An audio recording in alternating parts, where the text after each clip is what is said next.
Seat to 4A was her escape, until she gave it up for him. The gate was closing. Erica's heels echoed through the terminal as she darted past the coffee shop, her tote bag bouncing against her hip. Her heart raced not from the run, but from the urgency twisting in her gut. If she missed this flight, there wouldn't be another tonight, and her mother's surgery was tomorrow morning.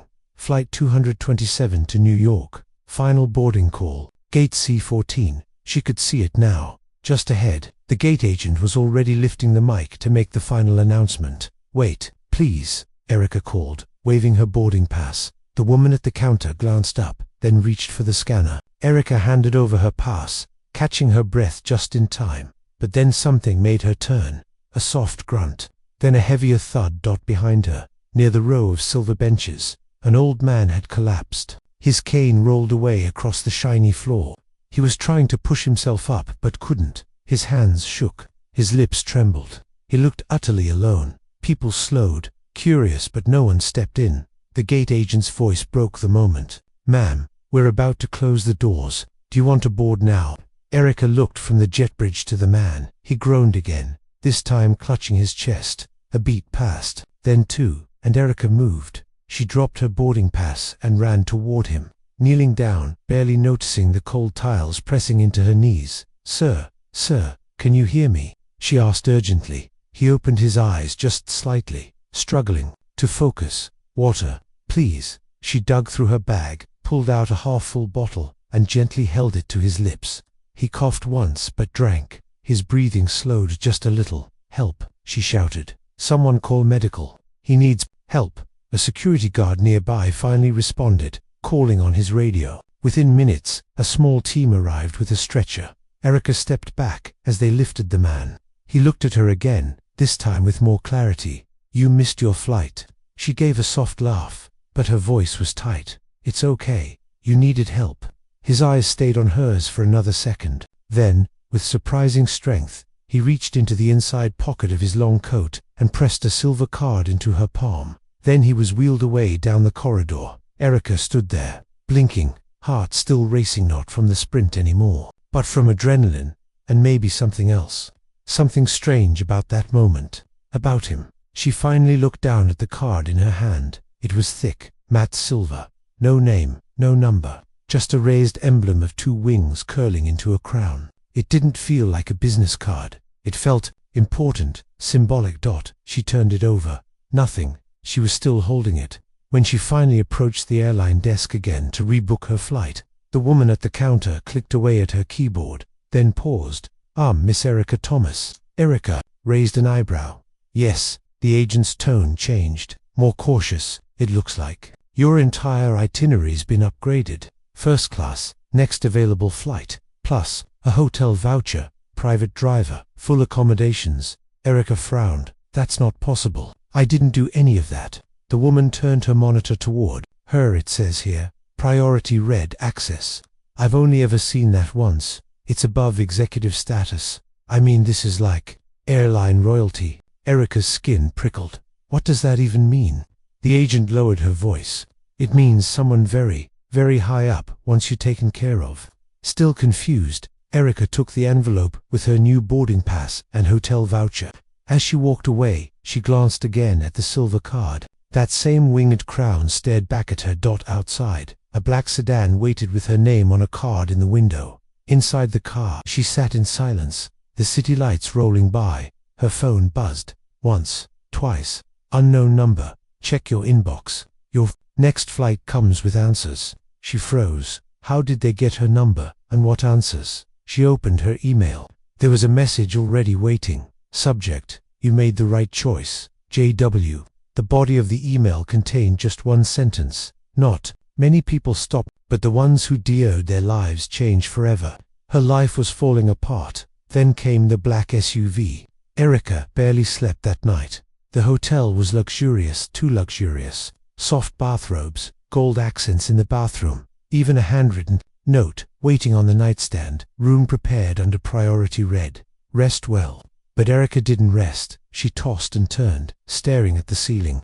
Her mind kept circling back to the old man, his pale face, the way his hands had trembled, the strength in his eyes when he pressed that silver card into hers, and that email. Not many people stop, but the ones who do, their lives change forever. What did it mean? By morning, the questions were louder than the answers. She checked on her mum first, a brief FaceTime call. Her sister had stayed the night in the hospital. Don't beat yourself up, Jasmine said. You tried your best. You're flying in this morning, right? Yeah, Erica lied. She hadn't rebooked. Not yet. As she stood in the hotel lobby, watching the city traffic outside, the doorman approached. Miss Thomas, he said. She turned. There's a car waiting for you. Her brows pinched. I didn't call one, he smiled. They said you'd say that. But it's waiting. Outside, a sleek black SUV pulled up to the curb. Its windows tinted so dark she couldn't see the driver. A man stepped out, dressed in a black suit, dark glasses, earpiece. Miss Thomas, he said respectfully. We were told to bring you in. The chairman would like to meet you. Erica blinked. Chairman? He nodded toward the SUV of the airline. Her chest tightened. Wait, this is about the old man. He didn't respond, just opened the back door for her. Every rational part of her screamed don't. She didn't know these people, didn't know what kind of mess she was stepping into. But her gut, it whispered, go. She slid into the seat. The ride was quiet, too quiet. The driver didn't speak. But Erica noticed small details, how the navigation system had no visible address, how the windows were soundproof, how the car took turns smoothly, like it had done this route 100 times. Finally, they pulled into an underground parking garage, then an elevator, private, no buttons, just a scanner and a keycard. Top floor, the driver finally said. The doors opened into a wide open space with glass walls overlooking the city skyline. A woman with a tight bun and a tablet greeted her. This way, Erica followed, through glass corridors, past walls lined with framed awards and photos of jets, pilots, historic moments. Then the final door. The assistant opened it, then stepped aside. Inside, the man stood by the window, back turned, watching the planes take off. He turned slowly as Erica entered, her breath caught in her throat. It was him, the same man from the airport, but different. Gone was the frailty. He stood tall now, dressed in a sharp navy suit, his face calm, eyes alert. He looked powerful. Hello, Miss Thomas, he said softly. I believe you have my card. Erica fumbled to pull it from her purse. What is this? Who are you? He gestured for her to sit. Please, let me explain.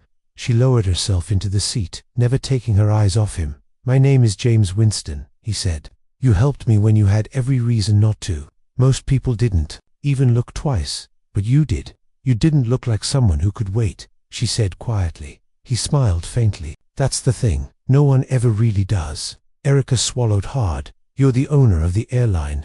He nodded. Among other things, her heart thudded louder. Why? Why fake being sick? Why test people like that? James Winston looked at her with a heaviness behind his eyes. Because after my wife died, I stopped trusting people. I wanted to see if kindness still existed. Real kindness. Not the type that comes with cameras or applause. He reached for a small black notebook and handed it to her. Inside were pages of handwritten names, times, dates, each one marked with a red X, except hers. I've done this for the last 2 years, he said. 53 airports, 127 flights. You're the only one who stopped. Erica stared at the pages, her stomach turning. You staged all of that, just to test people. I gave them a choice, he said quietly. Most walked away. But why me? Because you still had something to lose, he said. You weren't just late to a meeting. You were heading to your mother's surgery, and still you stayed. Erica leaned back in her seat, breath shaky. I didn't do it to impress anyone. That's exactly why you impressed me. He paused, watching her. I'm offering you something, he said finally. A position, a mentorship, access to my team, travel, experience, and possibilities beyond what you imagined. Her lips parted. Why?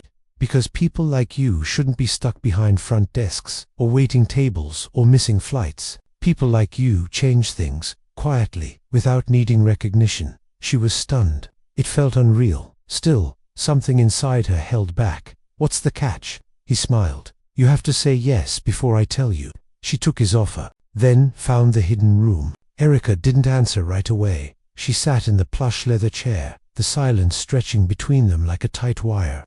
Outside, Planes took off, slicing through the sky. But inside this glass office, everything felt suspended in time. James Winston waited patiently. "I don't know if I'm the kind of person you think I am," Erica said finally. He leaned forward slightly. "You are. That's why I'm offering this." She looked down at the silver card still in her hand. The winged crown shimmered again, like it somehow knew she was standing on the edge of something massive. "What kind of job is this?" she asked. He smiled, a little cryptic. "Not a job, an invitation. Come with me for 7 days. Travel, learn, observe. At the end, if you want to go back to your life, I'll personally fly you there. First class, no strings." She narrowed her eyes. "And if I stay, then everything changes," he said. Erica's fingers twitched on the armrest. She thought about her life in Brooklyn, the tiny apartment, the broken elevator, the smell of fried food through the vents, her job at the hotel front desk, where guests barely made eye contact, her mom's medical bills, her student loans, her life, exhausted and paused, and here was a man she'd helped for 10 minutes, offering her the kind of door no one ever even knocked on. Her voice came out before she had time to overthink. "Okay," she said. 7 days. James nodded, then tapped his earpiece. "Have it ready." Within minutes, the elevator doors opened. A different assistant, this one younger, wearing a navy blue jumpsuit, waited outside. "Miss Thomas will escort you to the hangar." "Hangar." James stood and walked with her to the elevator. As they descended, he spoke softly. "This isn't about luck, Erica. You made a choice when no one else did. And now, I'm offering you a different kind of world." The hangar was enormous. Sleek private jets gleamed under the overhead lights. Pilots and technicians moved with silent precision. Everything smelled of fuel, leather, and wealth. Erica was escorted onto a mid-sized jet, minimalist. Interior, smooth leather seats, subtle gold accents, no overthought luxury, just quiet power. As she took her seat, an older black woman with gray-streaked braids approached. "I'm Darlene. I'll be your guide this week." Erica smiled nervously. "So, where are we going?" Darlene winked. "Wherever the lessons lead." The next 2 days blurred by. City after city, jet after jet. But it wasn't vacation. Everywhere they landed, Erica was immersed in something new. In San Diego, she shadowed a female executive who rose from janitor to Q. In Atlanta, she spent time at a rehabilitation center funded anonymously by James Winston's foundation. In Chicago, she watched a teenage girl present a robotics invention, a girl who later revealed she'd been mentored by James after he found her living in a shelter. Each stop wasn't about luxury. It was about stories, survivors, fighters, second chances, and through it all, Erica felt something inside her shift. This wasn't just about wealth. It was about rebuilding what the world tried to break. But then came day 3, and the hotel in DCTHE room looked normal enough. Clean, bright, high-rise. But late that night, Erica heard a sound, a soft click, like a door unlatching. She sat up in bed, heart pounding. There was no one in the room. But the closet, the mirror inside it was slightly ajar. She got up slowly, bare feet padding across the plush carpet. She opened the mirror. Behind it was a keycard scanner. Her hands trembled as she held up her silver card. A soft beep. The panel slid sideways, revealing a narrow, hidden hallway. What the hell? She looked over her shoulder, unsure whether to go in, but the curiosity burned too hot. The hallway was dimly lit, lined with old photographs. Some black and white, some faded. Each photo showed different people with the same silver-winged crown pinned to their lapels. Doctors, firefighters, engineers, teachers, ordinary people in extraordinary moments. At the end of the hallway was a glass door. Behind it, a small room with shelves. On the shelves, files, dozens of them, hundreds. She stepped inside and pulled one randomly. It was labeled Carter L. Inside were documents, handwritten notes, photos, a background profile, and on the last page, a summary. Observed subject 3 times. Test scenario at O'Hare Terminal B. Subject passed. Flagged for mentorship program. Her chest tightened. Another. File. Benson. A failed. Marked with an X. Another. Thomas E. Her name. Her photo. Her background. Details she never shared with anyone, not even her job history at the call center in Queens. Even the night she once slept in her car during college. Everything was here. written by hand, marked, passed, initiate, phase 2. She gasped, then turned at the sound of a voice behind her. You weren't supposed to find this yet. It was Darlene. Erica took a step back, holding the folder tightly. What is this? What is all this? Darlene's face was unreadable. This isn't just mentorship, is it? Erica whispered. Darlene's answer came softly, but shook her. No, child, it's recruitment. She was recruited for good, but then she found the others. Erica stared at Darlene, her pulse pounding in her ears. Recruitment, she repeated. Recruitment for what? Darlene stepped inside the room slowly, her face calm but serious. Put the folder down, Erica. I'll explain, but not here. Erica hesitated, still gripping the file with her name on it. The pages inside revealed more about her than she ever told anyone, not even her family. Her failed college applications, her therapy sessions after her father died, a moment in a police report where she had intervened in a street fight. All of it documented. How do you know all this? Erica whispered. We've been watching for a while, Darlene said gently. Not spying, observing. This program isn't just about rewarding good people, it's about rebuilding the world with them. Erica followed her out of the hidden archive, her mind racing. Darlene led her into a quiet meeting room with warm lighting and floor-to-ceiling windows overlooking the city. On the wall hung a quote, engraved in metal. When the world forgets good people, we find them. Darlene motioned for her to sit. You weren't supposed to find that room until the end of the week, but now that you know, I'll tell you everything. Erica folded her arms, guarded. Start with the truth. Darlene nodded. 15 years ago, James Winston's wife was mugged at gunpoint. Broad daylight. Hundreds of people walked past. No one helped. That same week, a stranger helped him during a medical emergency at a train station. Someone who had nothing, no connections, just heart. Erica's eyes narrowed. So that's what this is. Some kind of karma mission. Darlene smiled. Not karma, accountability. James realized something. If the world kept rewarding selfishness, the kind-hearted would eventually vanish. So he started looking for them. Quietly, he created a test, a pattern, a global network, a network. Every person who passed the test became part of something bigger. They were offered training, resources, support. Some started non-profits. Others ran community projects. Some went on to lead entire cities. Erica's mind reeled. And what about the ones who failed? Darlene's smile faded. We don't punish them, but we don't invite them either. Erica sat back, stunned. So, this whole thing, me missing my flight, the silver card, it was all part of some plan.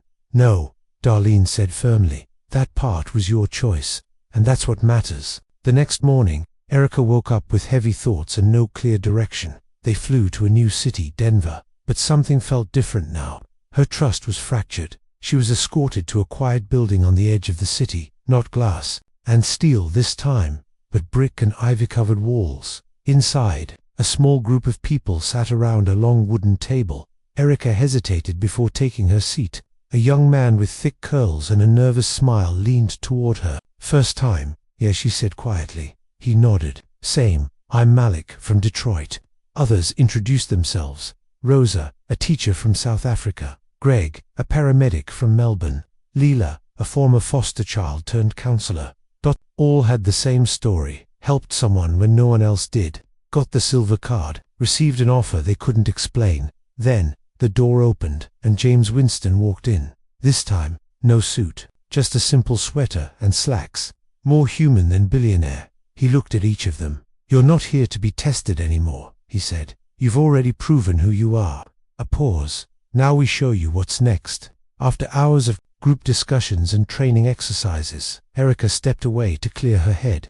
Something still felt off. Not about the mission, but about how tightly it was all controlled. She wandered the halls, until she reached a lower level. A locked door sat at the end of the hallway. No sign, just a silver scanner. She hesitated. Her card still hung from a lanyard round her neck. Almost without thinking, she scanned it. The lock clicked. Inside. The room looked different. No soft lighting, no inspiring quotes. Instead, surveillance monitors. Dozens. Each screen showed people in airports, malls, subways, random acts of kindness. Others walking by, ignoring what was right in front of them. Erica's stomach dropped. Why are you watching people like this? She hadn't heard him enter.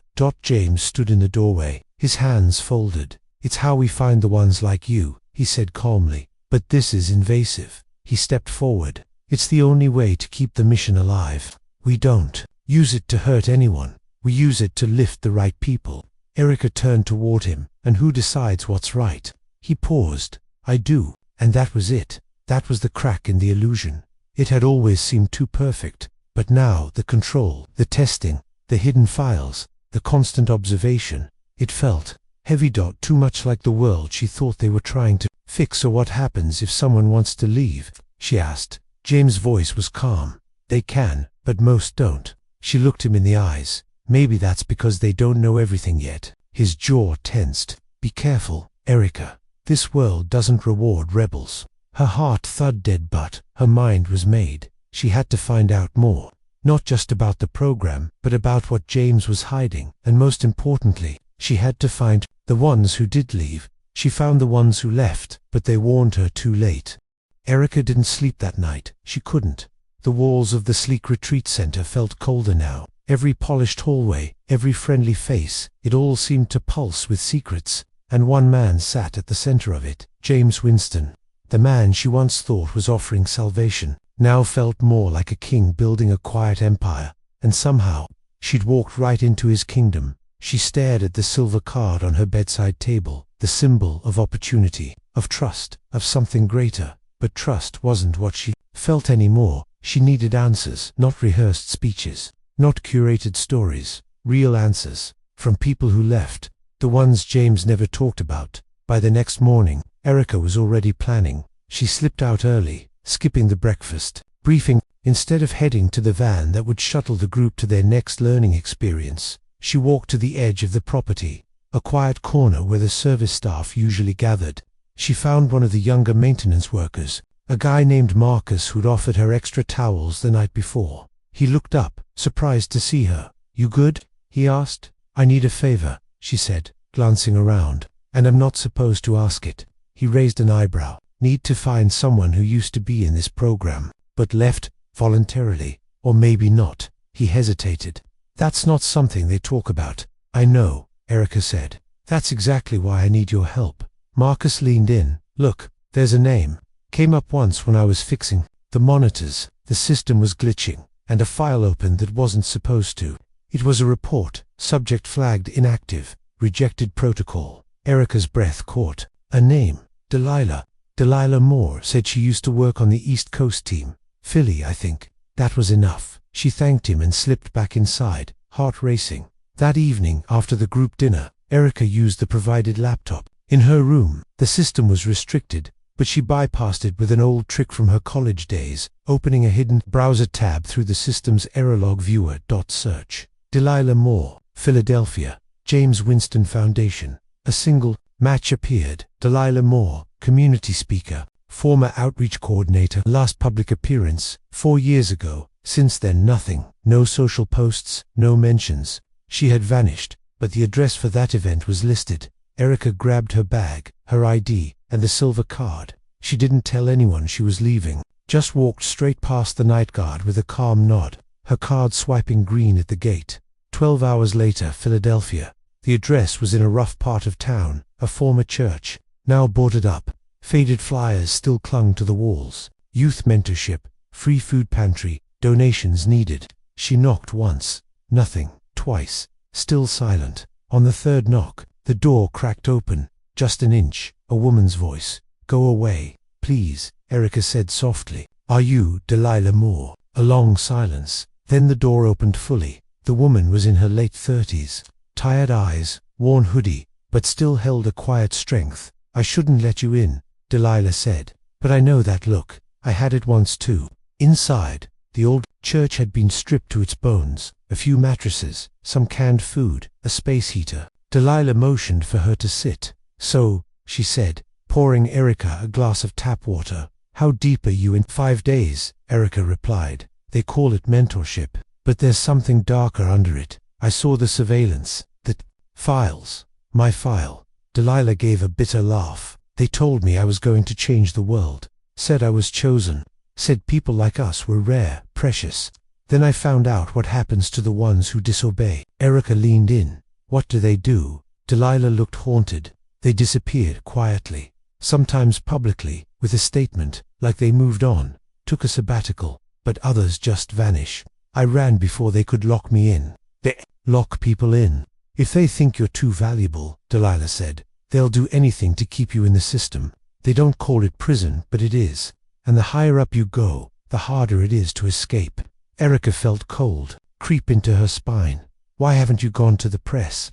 They own everything, even the silence. You think billionaires don't have leashes on journalists, on politicians? Delilah suddenly leaned closer. Tell me something, she whispered. Have they given you an assignment yet? Something that seems small, but feels wrong.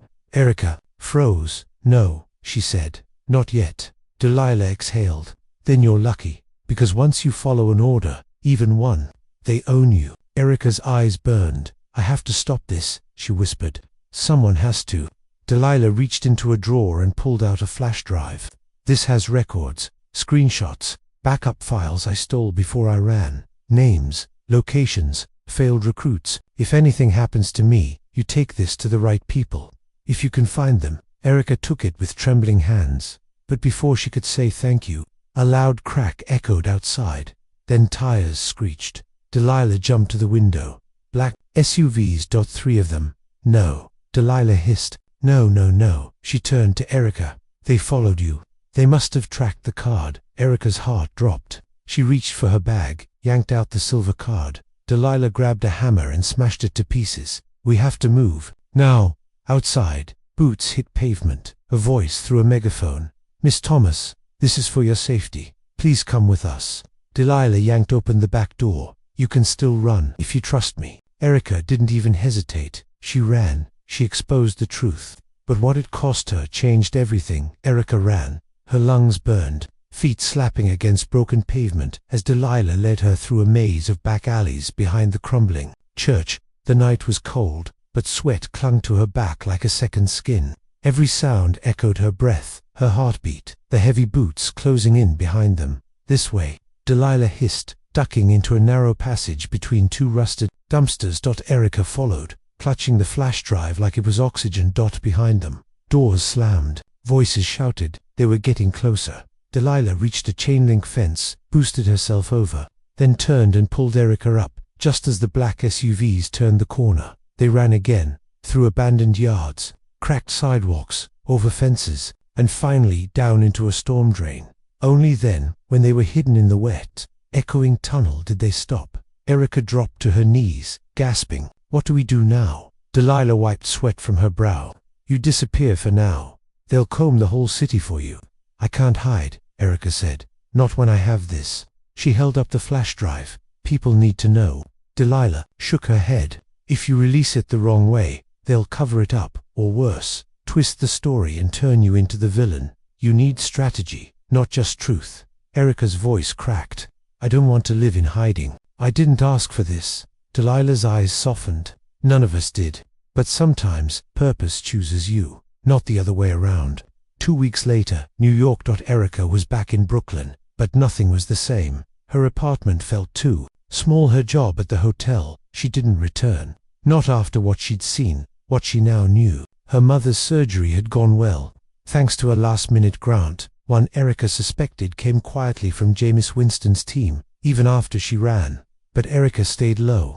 No phone, no traceable emails, just burner devices and encrypted messages passed through Delilah's underground network. She spent her nights reviewing the files on the flash drive, names, photos, surveillance records. Some of the people had simply walked by others in distress. Others had failed small tests without knowing they were being tested at all. Then came the darker files. Internal messages between high-ranking staff. One stuck out. Erica Thomas shows high emotional response, independent decision-making, and public trust. Once under full control, she can lead regional operations. Control, that was always the goal. 1 month later, Washington, D.C. A manila envelope arrived, anonymously at the desk of an investigative journalist known for exposing corporate corruption. Inside, the flash drive, a letter. This isn't just a story about a secret society. It's a story about how the world still punishes kindness unless we fight to protect it. Don't use my name.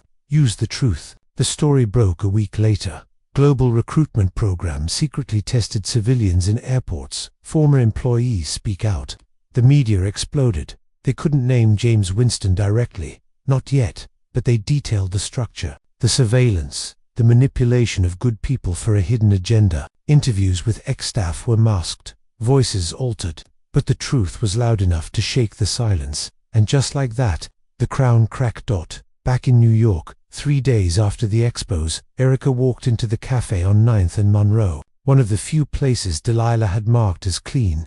She ordered tea, sat in the back corner, and waited. Minutes later, a tall man in a grey coat walked in. He took the seat across from her. James Winston. He looked tired, older than before, but his presence was still immense. I figured we'd meet again, Erica said quietly. I told you people who walk away don't usually stay gone, he replied. You didn't tell me you were building a machine powered by fear, she said. He sighed, glancing at the other tables. I gave people purpose. You tested strangers like animals. I invested in the ones who proved they were worth it.